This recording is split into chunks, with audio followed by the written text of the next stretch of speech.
Manchmal kann ich zur Nacht nicht schlafen. Dann schau ich alte Fotos an, wo wir gespielt haben draussen im Garten. Als ich meinen ersten Schultag hatte.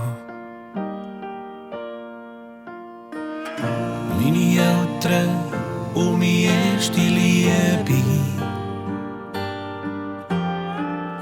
unsere ersten Ferien am Meer.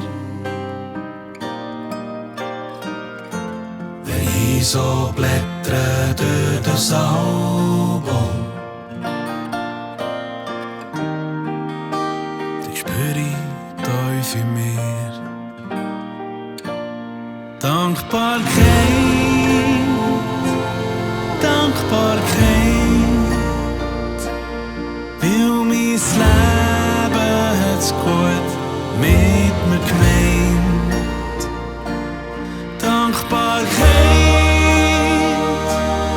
Dankbarkeit für Momente von Glück und Zufriedenheit.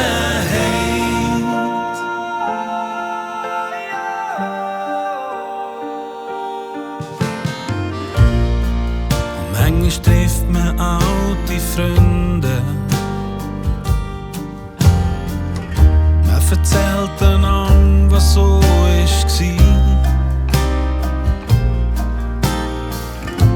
Wir lachen wegen den alten Geschichten. In so Momenten spüre ich Dankbarkeit.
Dankbarkeit.